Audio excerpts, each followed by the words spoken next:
Hello everyone, welcome to ENN, and today we are starting with chapter number 4 and the name of the chapter is maps. Map को हम हिंदी में कहते हैं नक्शा। तो जानते हैं कि मैप क्या होता है और कितने तरह के मैप्स होते हैं, मैप्स का क्या यूज है और कितने इंपॉर्टेंट है मैप्स। चलिए शुरू करते हैं। So in this chapter, in the first few paragraphs, we have some information about a map। जैसे कि मैं यहाँ हाईलाइट करके आपको दिखा देता हूँ। A map is a representation or a drawing of the Earth's surface or a part of it drawn on a flat surface according to a scale।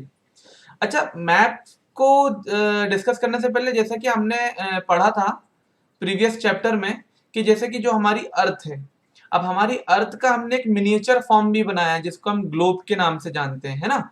अब जो ग्लोब होता है वो है 3 डायमेंशनल, है ना। जो हमारा ग्लोब होता है वो हम पूरा अच्छे से महसूस कर सकते हैं, पूरा राउंड स्फीयर शेप में पूरा ग्लोब हमने बनाया है।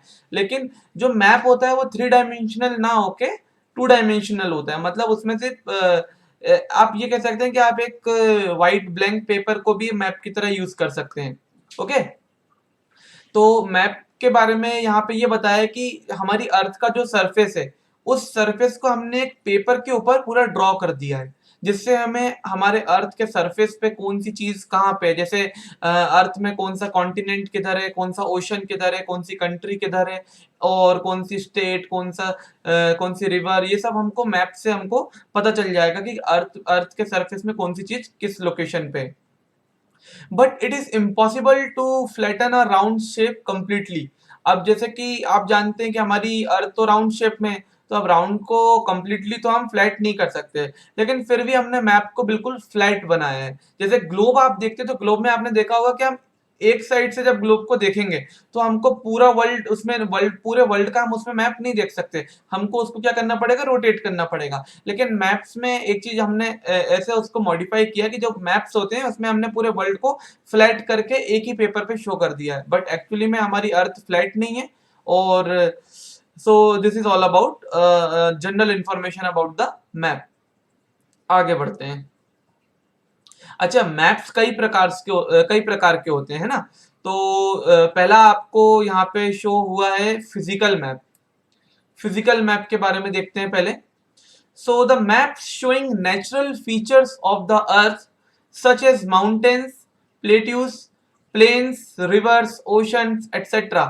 are called physical और relief maps, है ना। तो फिजिकल मैप्स क्या करते हैं, हमारी अर्थ का जो नेचुरल फीचर है, जो नेचुरली हमारी अर्थ कैसी, जैसे अगर हम स्पेस में चले जाएं और हम स्पेस से जाके अपनी अर्थ को देखें तो हमारी अर्थ कैसी दिखेगी। तो जो उसके नेचुरल फीचर्स हैं, अगर कोई मैप उसके हमारी अर्थ के नेचुरल फीचर्स को शो करता है कि यहाँ पे देखिए ओशन है, यहाँ पे जमीन वाला हिस्सा हमारी अर्थ का दिख रहा है, तो उसको हम कहते हैं फिजिकल मैप्स। अब इसका हम एक पिक्चर देख लेते हैं फिजिकल मैप का।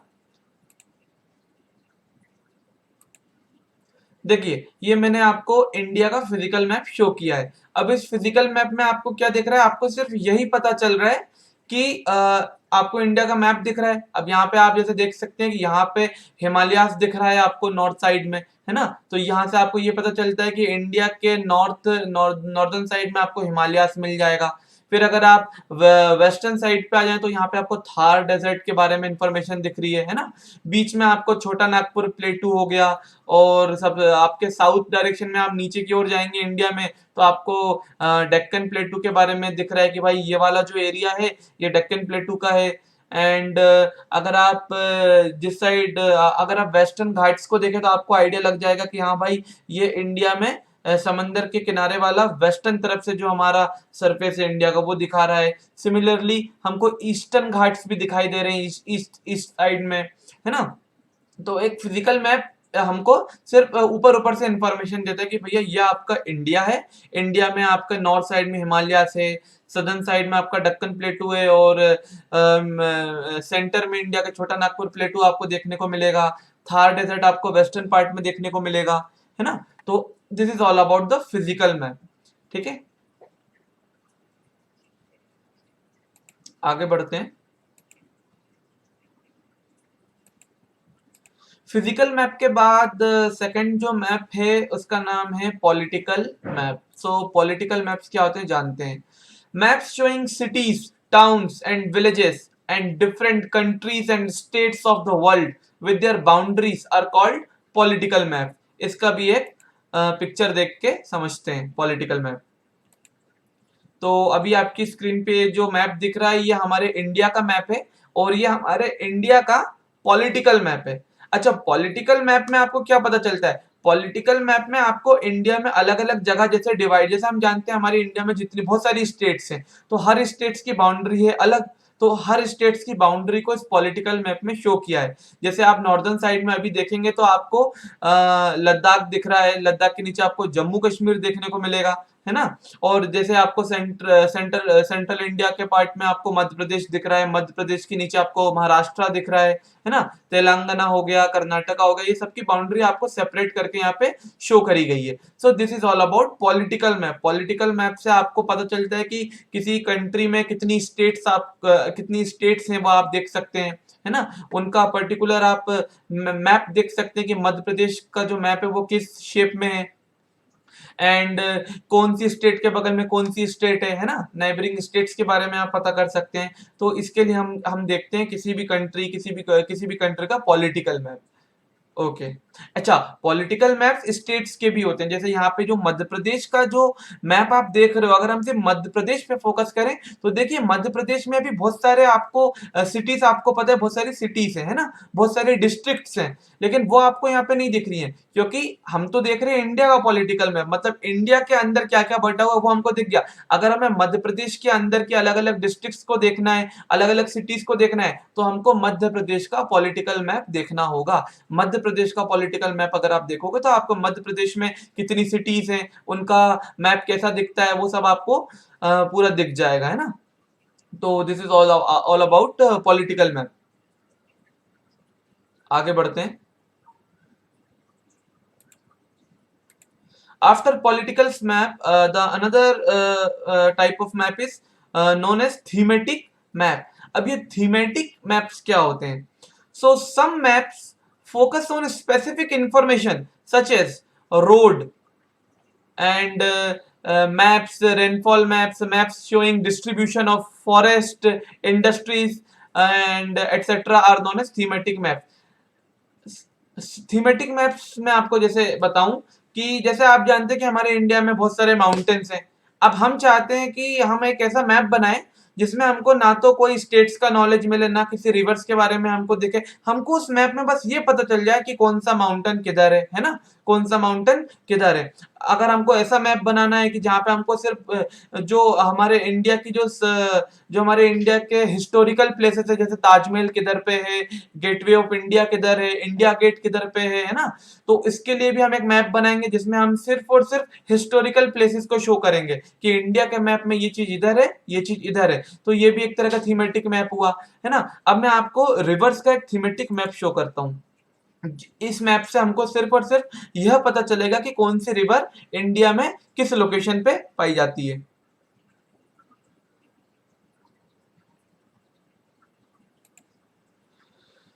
ये जो आपको सामने अभी मैप दिख रहा है ये इंडिया का रिवर मैप है and actually it is a type of a thematic map. In this map you can only see all the rivers of India, है ना। यहाँ पे आपको इंडिया की जितनी भी रिवर्स है उनकी इंफॉर्मेशन मिल रही है। ये तो देखिए यहाँ पे आपको गंगा दिख रही है नॉर्दर्न साइड में एंड सेंट्रल साइड में नर्मदा आपको दिख रही है एंड सदर्न साइड में आपको कावेरी रिवर के बारे में बताया गया है और बहुत सारी रिवर्स के बारे में यहाँ पे बताया गया है। ब्रह्मपुत्र आप देख सकते हैं यहाँ पे, है ना। तो ये एक थीमेटिक मैप है जिसमें आपको सिर्फ और सिर्फ रिवर्स के बारे में इंफॉर्मेशन दी गई है और रिवर्स का पूरा ड्रॉ करके बताया कि कौन सी रिवर कहाँ से स्टार्ट हो रही है और कहाँ पे जाके ड्रेन हो रही है। तो ये होता है थीमेटिक मैप। थीमेटिक मैप कई चीजों का होता है, रिवर्स का हो सकता है, माउंटेन्स का हो सकता है, हिस्टोरिकल प्लेसेस का हो सकता है, टूरिस्ट प्लेसेस का हो सकता है एंड सो मेनी। आगे बढ़ते हैं। तो हमने तीन तरह के मैप्स जाने। फिजिकल मैप्स जो हमें ऊपर ऊपर से आइडिया देते हैं कि भैया ये हमारे इंडिया का मैप हो गया, ये हमारे वर्ल्ड का मैप है और ये ऐसा दिखता है। पॉलिटिकल मैप्स में हमको डिटेल पूरा बताते हैं कि किसी पर्टिकुलर कंट्री के अंदर कैसे वो कंट्री अलग अलग स्टेट्स में डिवाइड है ना। थीमेटिक मैप में आप किसी एक पर्टिकुलर चीज पे फोकस करते हैं, रिवर्स हो गई, माउंटेन्स हो गई, है ना। अब आगे बढ़ते हैं। अच्छा, मैप्स में एक इंपॉर्टेंट चीज है, देयर आर सॉरी, तीन इंपॉर्टेंट चीज हो जाती है, three components of maps, there are three components of maps. First we have distance, then we have direction, and then we have symbol. तो एक मैप जो होता है वो हमको क्या क्या बताता है, जैसे मान लीजिए एक मैप है, तो एक मैप आपको दो जगह के बीच का डिस्टेंस के बारे में बताएगा। एक मैप आपको एक पर्टिकुलर जगह आपको जाना है तो किस डायरेक्शन में वो जगह है उसकी डायरेक्शन आपको शो करेगा, है ना। और मैप आपको कई तरह के सिंबल्स भी शो करेगा। चलिए पहले डिस्टेंस के बारे में डिस्कस कर लेते हैं। डिस्टेंस,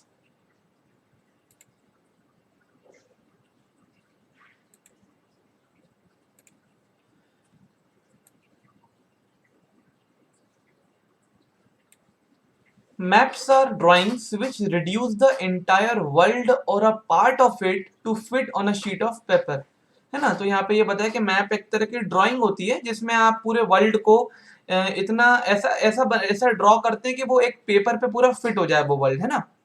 और we can say maps are drawn to reduced scales. अच्छा, इसका एक मतलब मैं आपको बताता हूँ। जैसे मैप में हमने एक मैप है, उसमें हमको दिख रहा है कि एक सिटी है मुंबई, और मुंबई आपको मैप में शो हो रही है, और मैप में ही आपको ऊपर थोड़ा सा शो हो रहा है दिल्ली, है ना। अब मैप में अगर आप एक पेपर, जैसे आपके पास एक पेपर है, पेपर में आप देख रहे हैं तो आपको तो लग रहा है यार ये तो इतना सा डिस्टेंस है, जैसे मान लीजिए ये मुंबई है, ये दिल्ली है, इतने से डिस्टेंस में मुंबई से दिल्ली कवर कर लेंगे क्या आप? नहीं। एक्चुअली ये जो मैप्स होते हैं जब हम बनाते हैं तो हम उसको स्केल कर देते हैं। अब हमको भी पता है मुंबई से दिल्ली तक जाने में हमको करीब मतलब काफी घंटे लग जाते हैं, अगर आप ट्रेन से जाएंगे, इवन अगर आप प्लेन से भी जाएंगे तो आपको 2 घंटे तो लग ही जाएंगे, है ना। लेकिन मैप, जब आप किसी मैप को देखते हैं तो आपको जनरल आइडिया नहीं हो पाता है कि वो कितना दूर है, इसलिए मैप में हम लोग एक चीज यूज करते हैं जिसको हम बोलते हैं स्केल। तो स्केल क्या है वो देखते हैं हम लोग। Scale is the ratio. Scale is the ratio between the actual distance on the ground and the distance shown on the map, है ना। अब जैसे मैप में मान लीजिए दिल्ली से मुंबई तक की जो दूरी मैप में शो रही है वो आप मान लीजिए 5 सेंटीमीटर शो हो गई, ठीक है। 5 सेंटीमीटर हो गई, 8 सेंटीमीटर हो गई, ठीक है, चलिए। अब लेकिन एक्चुअल डिस्टेंस तो आपको भी पता है, हो सकता है 1000 किलोमीटर और 1200 किलोमीटर हो, है ना। सॉरी, 500 किलोमीटर हो सकता है, कुछ भी हो सकता है डिस्टेंस, तो हमें नहीं पता अगर। अच्छा, for example the distance between your school and your home is 10 kilometre. मान लीजिए आपका स्कूल है और आपका घर है, आप स्कूल और घर में आपकी दूरी है, जब आप ट्रेवल करते हैं अपने स्कूल तक तो वो आपकी 10 किलोमीटर की दूरी है। लेकिन आपका जो मैप है उसमें तो आपको लग रहा है ये आपका घर है और ये आपका स्कूल है, तो बहुत बगल बगल ही है, लेकिन हमें तो 10 किलोमीटर दिख रहा है। तो जब हम उसका मैप बनाएंगे तो हम उसको कैसे शो करेंगे, देखिए। If you show this 10 kilometre distance by 2 centimetre on a map, मान लीजिए आपके मैप में 2 सेंटीमीटर में स्कूल और आपके घर की दूरी को दिखा रहा है कि सिर्फ 2 सेंटीमीटर का अंतर है, लेकिन एक्चुअली में वो 2 सेंटीमीटर रियल लाइफ में 10 किलोमीटर है। तो आप अपने मैप पे क्या लिखेंगे कि 1 centimetre on the map will show 5 kilometre और 2 centimetre on your map will show 10 kilometre, है ना। तो आप स्केल कैसे लिख देंगे, आप मैप के कोने में लिखेंगे स्केल और उसके बगल में आप लिख देंगे कि हमारे मैप में हमने 1 सेंटीमीटर को 5 किलोमीटर अज्यूम किया है, ताकि लोग कंफ्यूज ना हो। दस scale is very important in any map. if you know the scale you will be able to calculate the distance between any two places on a map। अगर आपको स्केल के बारे में नॉलेज है तो आप किन्हीं भी दो जगह के डिस्टेंस को मेजर कर सकते हैं।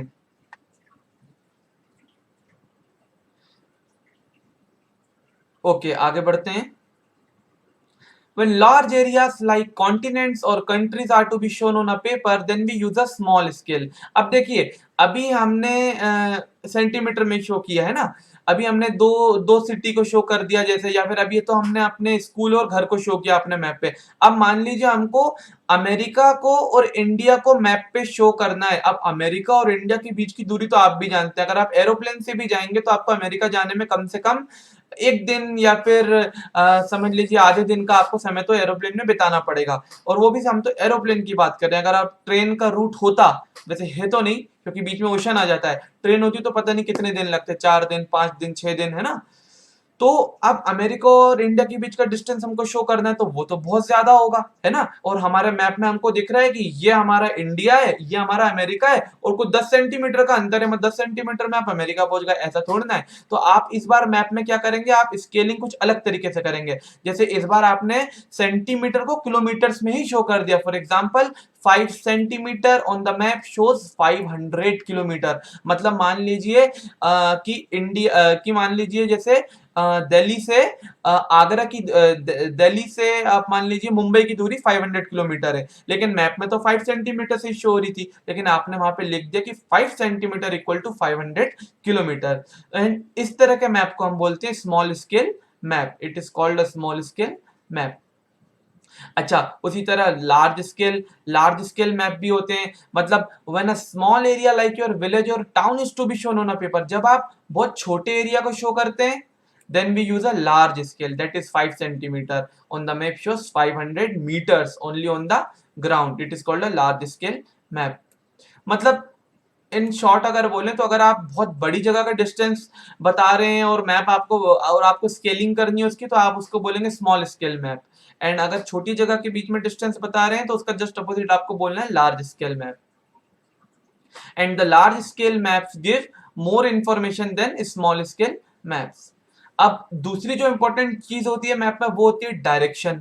अब जैसे हमको भी पता है हमारी मेन कितनी डायरेक्शन है, 4 डायरेक्शन है। नॉर्थ, और नॉर्थ के just opposite south, then we have east, and then we have waste.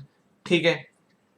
Now most map contains an arrow marked with the letter N at the upper right hand corner. देखिए, अब जैसे ये एक छोटा सा map हमारी book में हमको शो किया है, ये मैप दिख रहा होगा आपको स्क्रीन पे।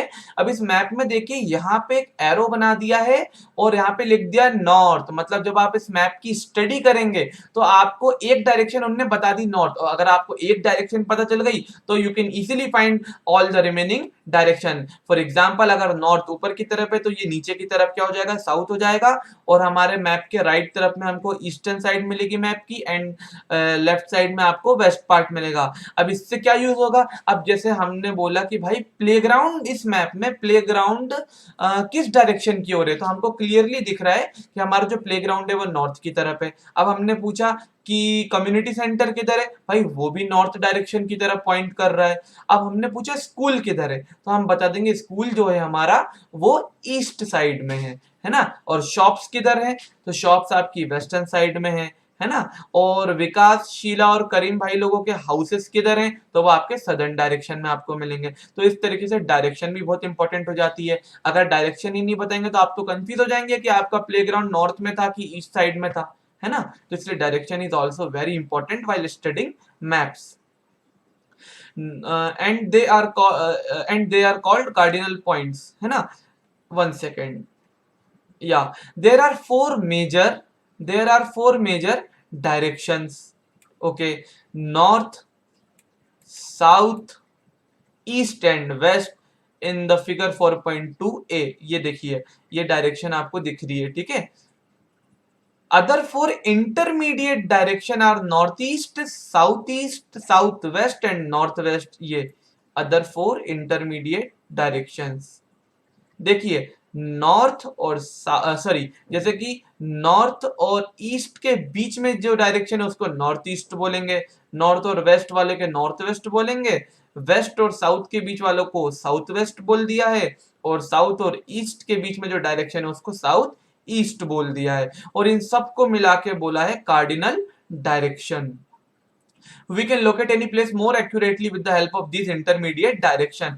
अब जैसे मान लीजिए कोई चीज हम ना नॉर्थ के ज्यादा पास है ना वेस्ट के ज्यादा पास है ना, वो बिल्कुल उन दोनों के बीच में है, तो हम बोलेंगे कि भाई ये जो पर्टिकुलर सिटी है या ये जो कंट्री है ये आपको नॉर्थ वेस्ट डायरेक्शन में मिलेगी। इसलिए जो इंटरमीडिएट डायरेक्शंस होती हैं नॉर्थ वेस्ट, नॉर्थ ईस्ट जैसी, ये भी बहुत इंपॉर्टेंट रोल प्ले करती हैं किसी भी मैप की स्टडी करने में।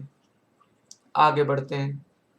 और ये यहाँ पे यही सब बताया था कि कम्युनिटी सेंटर किधर है, विकास का हाउस किधर है, और ये तो मैंने आपको बता ही दिया है। और ये फिगर 4.2b में आपको कंपास का डायग्राम है, कंपास की हेल्प से हम डायरेक्शन का पता करते हैं।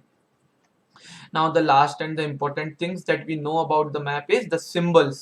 Now we know that अगर हम मैप में शो कर रहे हैं इंडिया गेट को, अब हम पूरा इंडिया गेट तो वैसे बना नहीं सकते, तो हो सकता है हम उसकी एक पिक्चर ड्रॉ कर दें ताकि कोई जब मैप पढ़े तो उसको दिख जाए कि यार ये लगता है इंडिया गेट यहाँ पे है ना। उसी प्रकार से हम बहुत सारी चीजों की सिंबल्स बना देते हैं, जैसे कि हम बिल्डिंग का सिंबल बना देंगे, हम रोड का सिंबल बना देंगे, ब्रिज का सिंबल बना दिया जाएगा, ट्रीज के सिंबल बना देंगे, रेलवे लाइंस बना देंगे कि भाई यहाँ से ट्रेन की लाइन बिछी हुई है ना। ऐसी बहुत सारी लाइंस हम बना देंगे और उनपे कलर कर देंगे। ये वाले जो डायग्राम में आपको दिख रहा है इसमें बहुत सारे सिंबल्स हैं, जैसे देखिए टेम्पल, ये टेम्पल हो गया, चर्च हो गया, मॉस्क हो गया, या फिर छतरी हो गया। तो देखिए ये पहला वाला डायग्राम टेम्पल है, then we have church, then we have mosque. तो इसको देखते ही लोग समझ जाएंगे कि यहाँ पे कोई मंदिर है, यहाँ पे मस्जिद है, यहाँ पे गिरजाघर है ना। और जैसे पोस्ट ऑफिस है, तो पोस्ट ऑफिस पूरा मैप पे लिखने के लिए जगह नहीं है, तो हम उसको सिर्फ पीओ से डिनोट कर देंगे, तो ये पोस्ट ऑफिस हो गया, है ना। पुलिस स्टेशन को पीएस से डिनोट कर सकते हैं, है ना। अब जैसे ट्रीज है या ग्रास है, तो ट्रीज को ट्रीज की तरह छोटा सा हमने कार्टून जैसा बना दिया बिल्कुल, है ना, ड्राइंग बना दी है, ग्रास की ड्राइंग अलग कर दी है ना। रेलवे स्टेशन का ये मैप देखिए, रेलवे स्टेशन का ये लास्ट वाला जो फिगर दिख रहा है, ये देखिए ये आरएस लिखा है जिसपे ये रेलवे स्टेशन के लिए ड्रॉ कर दिया। रोड दो तरह की होती है, मेटल्ड एंड अनमेटल्ड, जो कि आप आगे पढ़ेंगे। तो मेटल रोड को 2 लाइन से डिनोट कर दिया, unmetalled road co dot dot वाली लाइन से डिनोट कर दिया। तो इस तरीके से काफी सारी चीजों को हम सिंबल्स के साथ डिनोट कर सकते हैं किसी भी मैप पे। आगे बढ़ते हैं, सॉरी, एंड हाँ, ये जो भी सिंबल्स होते हैं इनको हम बोलते हैं the conventional symbols. These are called conventional symbols, ताकि हमारी हेल्प हो जाए कि आप मैप में कौन सी चीज किधर है और क्या है।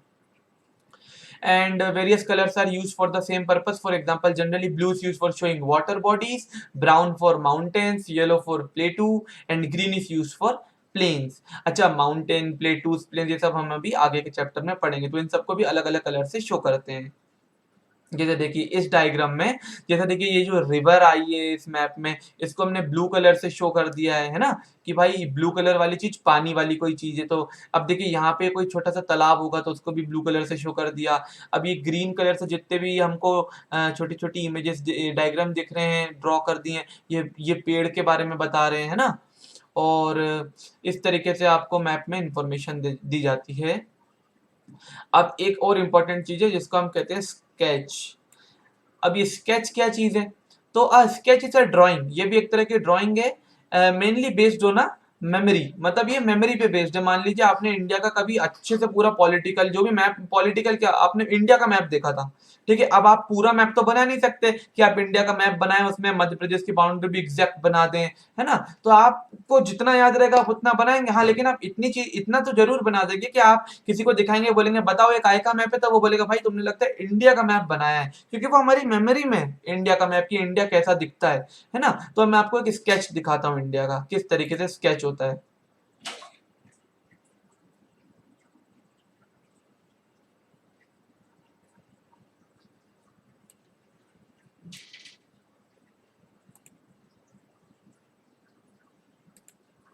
ये देखिए ये हमारे को एक स्केच दिख रहा है, ये काय का स्केच है? ये हमारी कंट्री इंडिया का एक स्केच है। इससे हमको एक आइडिया लग रहा है कि हमारा इंडिया, अगर हम स्पेस से देखें तो उसकी आउटलाइन कैसी दिखेगी, कुछ इस तरीके से दिखेगी। तो स्केच में हमको और कोई इन्फॉर्मेशन नहीं मिलती, बस हमको इतना पता चल जाता है कि we are talking about India, our own country.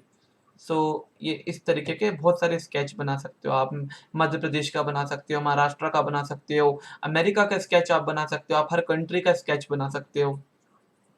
आगे बढ़ते हैं, and after the sketch we have plan. ये प्लान भी एक तरह का मैप ही होता है। देखिए, a plan is a drawing of a small area on a large scale. अब देखिए ये हमें ना एक छोटे से एरिया की ना ड्राइंग बनानी है, लेकिन बहुत ऐसे बनानी है कि अगर हम उस ड्राइंग को देखें तो हम मान लीजिए एक घर है, तो उस घर का हमें पूरा आइडिया हो जाए कि उस घर में ड्राइंग रूम किधर है, किचन किधर है, बेडरूम किधर है, हॉल किधर है ना। तो उसको हम बोलते हैं प्लान बनाना, है ना। अ large scale map gives a lot of information, but there are certain things which we may sometime want to know, for example the length and breadth of a room, है ना। तो जब हम प्लान बनाते हैं किसी घर का, तो उसमें अगर हमने बताया कि इस जगह पे रूम है, तो हम उसमें शो कर देंगे कि भाई ये वाला जो रूम है वो इतने बाई इतने का रूम है ना। तो एक प्लान छोटा सा हम देखते हैं तो और अच्छे से हमको समझ में आएगा। ये देखिए, ये एक हमको प्लान दिख रहा है। अब ये यहाँ पे जैसे नीचे लिखा है ग्राउंड फ्लोर प्लान, यहाँ पे रोड गई हुई है और ये अंदर पे समझ लीजिए बहुत सारी चीजों के बारे में बताया गया है। तो इस तरीके से हमारा प्लान होता है ना, ये बहुत छोटी चीज का एक मैप होता है, बहुत डिटेल्ड मैप, कौन सी चीज किधर पे आपको दिख रही है। तो ये आप वीडियो पॉज करके एक बार ध्यान से देखना तो आपको समझ में आएगा। इस तरीके का प्लान, किसी भी चीज का प्लान बना सकते हैं आप। आगे बढ़ते हैं। सो खत्म ही हो गया चैप्टर। आई होप आप लोगों को समझ में आया होगा। सो अब हम आगे बढ़ेंगे और नेक्स्ट लेक्चर में हम नेक्स्ट चैप्टर के बारे में डिस्कस करेंगे। Thank you very much.